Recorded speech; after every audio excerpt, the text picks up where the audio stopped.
danaheenna dhammaan rabbi baanu haye u dadaala rabtaa uga dooni adduun uga deeca amiin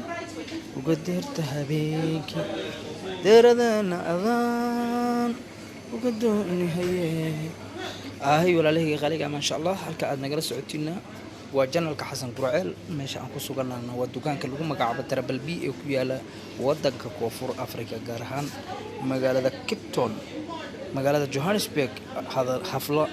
xafmo hadal kuma jidho marka maanta waxaan dhex joognaa dukaanka baan ka xamaalanayna waxa la yiri nin xamaalan yaa sheekh malina shaqaysan sheekh malada Soomaaliya baa ku dheelay arintaas bay cunaan dadkan iska baashaalayaan wallahi hadaan la hurin oo macnaha been la sheegin dadkan waa iska madow yihiin oo iska kor madow yihiin oo iska fool xun yihiin xogaa maahana waa shuqul balki shuqul Yurub way maxaa yeelay wadankan waxa laga qaataa dadkooda waayeelada iyo dadka kale waxay qaataan lacag ciira oo bilkas u soo dhacdo cunugu markuu wadanka ku dhashto wuxuu qaataa maxay ahayd lacag yar oo gaaraysa adiga lacag adii $35 oo loogu talagalay amal cafaayada cunuga in loogu bedelo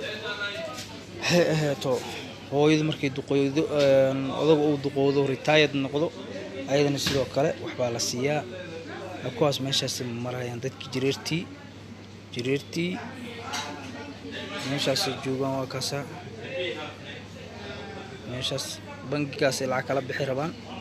way baashaalayaan laakiin baba iska madoobaadeen iska kor madoobaadeen xogaa waa iska qurux waxa waay wadankooda xogaa cadaana hormariyay marka ilaahay amuraha sahlo waxa wadankan dad badan oo Soomaaliya naftooda ku waayay dad badan intay jidka u soo socdeen bay ku dhibaatoodeen oo ku rafaadeen xabsiga ku maray wariwan bambas gabadhana bambas ay rabtaa ayadoo inta la eegay ilma dhashay bal ka warrama bal